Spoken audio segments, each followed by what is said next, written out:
Welcome to ENN. On TV. Ray-Ro. It's presented by our friends at Security Dodge. Go see Michelle Scalisian. Come get some. Yeah. I'd like to start off ENN tonight by saying good evening to Michael. I'll be very chatty tomorrow. And to Don. So spit in your face. And lastly to myself. Right now, you guys got to listen to Daddy. Yeah, well, Daddy had a tough weekend. But before we get to some foosball and other things, if you're just tuning into the program, things have changed a bit since last week as the Martian, Jasson Dominguez, has a locker at Yankee Stadium and a spot in tonight's starting lineup. Here's Aaron Boone discussing the return of Jasson Dominguez. I think you know my thoughts on him. I've been a huge fan ever since I met him. Just love his makeup, his talent, and he's earned this opportunity now. You know, it's been obviously coming back from the Tommy John and then hitting a bump in the road with the oblique. You know, after he came back, you know, he's been playing really well now for a few weeks and feel like, you know, stringing together some of his best baseball here over the last couple weeks and has earned this opportunity.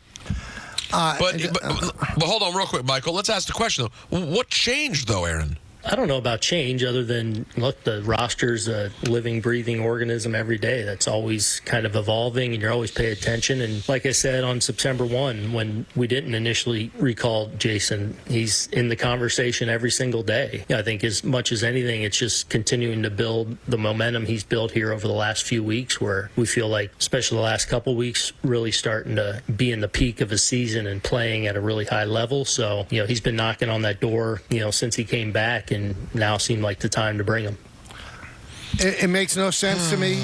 Listen, I'm glad he's up. But the GM came to Chicago and just said this weekend, the only way he's coming up is to play every day. And we believe, and our analytic people believe, and our front office and our field personnel believes that Verdugo gives us a better chance if he plays every day. What changed in two games? Is it possible? Now, you said, did he speak on Friday or Saturday? Because I think it's kind of important. I believe it was Friday. So that was before or during the game on Friday? Yeah. I mean, Michael, I know they took 2 out of 3. They won a series, and this time of year, you're not going to sneeze at that, but they didn't hit. So, and they kind of look dead. They got great pitching performance and all that, but, you know, Judge isn't hitting. Soto's not hitting right now. Is it just possible they're looking at it and going, we just need a little bit of a spark? And it also tells me that maybe this was a split decision. I'm sure there were a lot of people who felt like he should have been called up on September 1st.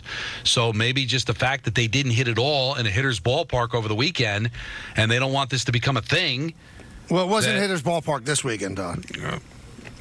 It's still Wrigley. I know there was a wind blowing in, but Michael, to score, what did they end up scoring? Where was it, 3? 3-2-0. Yeah, so you score 5 runs in 3 games at Wrigley and lose a game scoring just 1 run. And I maybe this weekend was a wake-up that we need a little bit of a spark But here. wouldn't you admit, Don, it kind of looks bad? I mean, they changed their mind in 2 days. He said he's not coming up unless he plays every day. So that's why when we found out that he had a locker at the stadium, we said, well, Verdugo gets hurt. Well, it's LeMahieu. That doesn't impact him playing every day. The one who I think is going to lose playing time is going to be Giancarlo Stanton. And, you know, DJ hurt. It opened the door. I really think there must have been a lot of people in the organization that wanted him called up. So if it was a 51-49 kind of split on September 1st, is it possible that weekend series in Wrigley won a couple of minds over to put? Maybe it's not what Cashman wants, but maybe he just relented because there's enough people who felt that he should get called up. You said these things are collaborative, so makes me feel like there were a lot of people in that organization that disagreed with Cashman at the time. But this, to me, and again, this is just a guess. I'm sitting here in the trailer. I have not spoken to anybody. That it had to come from way up high. All right, get Dominguez up. Because Brian Cashman's the top decision maker in baseball. He could be pushed by everybody. No. And if he doesn't think that that's the thing to do, he's not going to do it. So it has to be from above where he can't say no. Because it doesn't make sense. They hadn't hit against the Cardinals. They didn't hit against D.C. They have not hit in a long time. So I don't think a weekend series with the wind blowing in from center field at Wrigley should have impacted. Again, I want to see how they make him play every day. That means that Verdugo doesn't play every day. It means that Stanton doesn't. You know that Judge and Soto are playing every day. So the guys that are impacted by this have to be Stanton and Verdugo.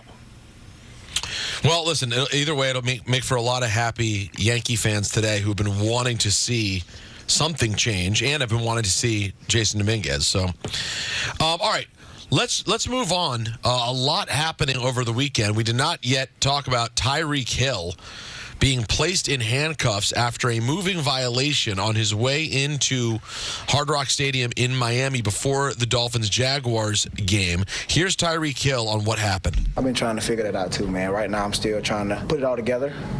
So I'm not going to give you a version that I still don't know what happened. But I do want to be able to use this platform to say, like, what if I wasn't Tyreek Hill, bro?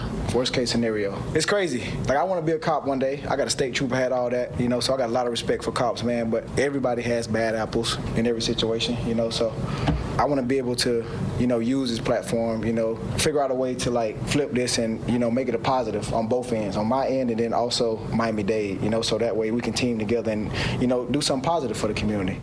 He does have a hat, guys. That's the big thing I gleaned from that story. What do you mean? He has a police hat. He just told us that. You didn't know that, did you? Well, but can I scene, say one thing about this? Sure, please. So a lot of people have come out and they're taking Tyreek's side. How do you handcuff him? How do you put him face on the ground? All startling, all uncomfortable to watch. But you know what? I'm going to sit back and I'm not going to make a statement. Despite this being shock radio or hot takes, let's find out the real story from both sides before we rip the police or rip him. I'm not going to say he was wrong. I'm not going to say the police were wrong. Let's see exactly what happened, because the police union is saying that he was uncooperative. And I'm sorry, when a police officer pulls you over, you comply with what he says. Even if he's wrong, you comply with what he says. Now, if Tyreek didn't do anything wrong and he was unfairly handcuffed and thrown to the ground, awful. Again, I will reserve judgment until I hear the full story come out. It's amazing to me how people dive headfirst into something like this when they don't even know what happened yet. Right. Well, something obviously went sideways. Doesn't seem like in that kind of a traffic stop that it should have gotten to that point, but we don't know who escalated the situation. So I'm with you, Michael. It reminds me of the Scheffler situation in that I remember when I saw Scheffler play out, I went, oh, well, this is clearly on some level likely a battle of ego and sort of privilege in a situation. Who thinks they have the right to do more, right? Because Scheffler at the time was trying to get in to the course to play. The cop stops him. Once the cop senses that Scheffler thinks he's better than, now he wants to step up and puff his chest out, and in the end, it ends up being a disastrous situation. I have to imagine that if Tyreek Hill got stopped as he's about to pull into the stadium, he was probably very unhappy, right? That's and then at that point, it could easily go left. And depending then on what the police officer's like, if the police officer then wants to dig in and feel that they're being disrespected, now they're going to puff their chest out. When the fact is, I have to imagine if the cop didn't realize it was Tyreek Hill, that after they realized it, they probably were like, this was probably not the thing to do, right? Like, unless we don't, but again, to Michael's point of us not knowing what happened, it totally depends on what they mean by reckless driving. Right. Was he driving 75 miles an hour in the parking lot, or did he go around a cone because he knows that he's allowed to go in because he's a player? So there's so much that remains to be seen, but either way, the visual of your best player face down on the pavement outside of the stadium is not a great look. So Miami-Dade police obviously didn't think it was great. They put the guy on administrative leave while they investigate, and we shall see. We mentioned this yesterday, of course. Dak Prescott will be a Dallas Cowboy for the next 4 years at least. Here's Dak on getting the big deal. Great team win, great team effort. We can be better on offense. Defense did a hell of a job. Exciting start, though, super exciting start on the road, a place that we weren't very, very good in last year against a team that was great at home last year. Last year, but to turn the page and to start this year the way we did was huge. For me personally, good just to finish these questions, and I hope after the day we're done talking about it, and my pockets, I guess you can say, can just move forward and focus on this team and the success that we plan to have and what we're working toward. I'll tell you what, no one's played his contract better than this guy. He really has made a fortune. Yeah, he's in the Kirk Cousins Hall of Fame. Yeah, you're right. Great for milking that cash. Joe Burrow Tough loss, man. I lost my Survivor team. I know many others did as well. And I should have thought about the fact that this Bengals team tends to start very slow. I did not think they'd start that slow as they lose to the Patriots at home. Here's Joe Cool on the loss. Yeah, we had our opportunities, didn't take advantage of them. Yeah, not our best day. So we'll come back, learn from it, come back next week. And good luck with all that. Now, this is interesting. Drew Bledsoe has never been a man who's afraid to hold back. He certainly had his opinions about Tom Brady before. But then there was another quarterback who took his job, Anthony Romo. And Drew Bledsoe had some shade on NFL Countdown for Tony Romo. In Dallas, Parcells made the decision to yank me at halftime of a game and throw Romo in there. Really didn't agree with that one. If you're watching this, Romo, you know this is true. The minute that he became the starter, he became pretty big in his own mind. And he was no longer the curious, inquisitive guy. Where that was the difference between him and Tommy. Tommy became the starter. He still was asking all the questions where all of a sudden Romo was the guy that had all the answers. Tell him how you really feel there, Big Drew. Tommy's, Drew Bledsoe might get a TV job. He's pretty honest. Really? Great voice, opinionated. Well, it's almost like he's the one who should get a TV job.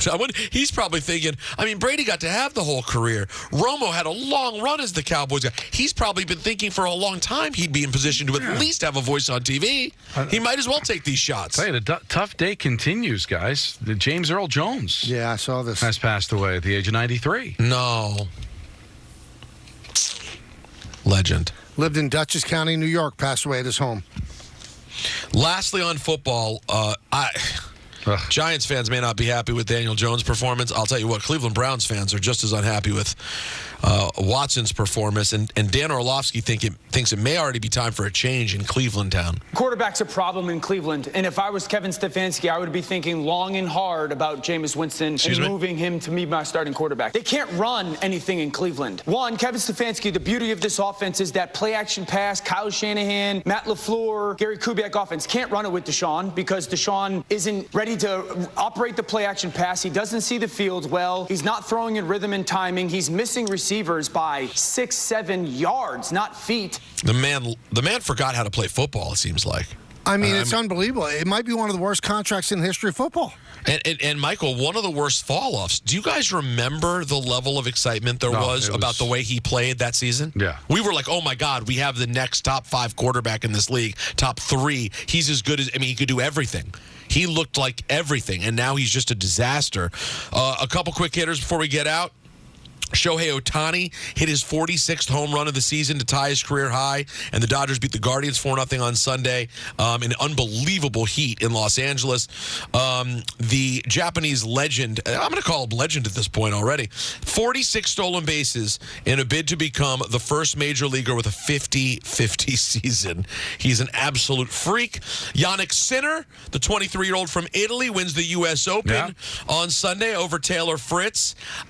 Michael, the reason I asked you for Lupica's phone number. Yeah, I was wondering about that. I was very reticent to give it to you. Yeah, that's bold. Because he is a real famous person. I texted him because you guys may remember he sort of brushed me off when I asked him about Tiafoe, and I was like, do you really think Tiafoe has like the mental fortitude to win? He disagreed with you. And he disagreed. He said no.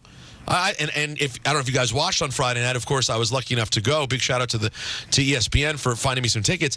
Tiafoe melted again. No, I don't know if he melted. I think physically his body broke down. No, that's you're taking the Lupica stance. He did. You could even. He said my legs are tight. I get it. But when you've had this happen in multiple matches where you're up big, or not up big, but up and in a position to win. He was up a set and more with it. And then, Michael, he lost something like 13 straight points. Yep. I don't know if that's just fatigue. Maybe it is, but I mean, you know what I'm saying, Don? All of a sudden, the fatigue hits you so bad that you go from winning to you cannot win another point. To me, that it feels at least partially like there's some sort of mental. I think he's 1-7 against Taylor Fritz. I don't know if you're right, but I think your opinion's on the table. I think it should be given with respect. And I don't mean it with disrespect. Thank you. Exactly. It's worth discussion. It's worth bringing up with the individual coming up on Wednesday. I can't wait to talk to him on Wednesday. Lastly, Angel Reese's great season for the Chicago Sky is over early with a wrist injury. She finishes the season averaging 13-13 and setting rebounding numbers for the WNBA.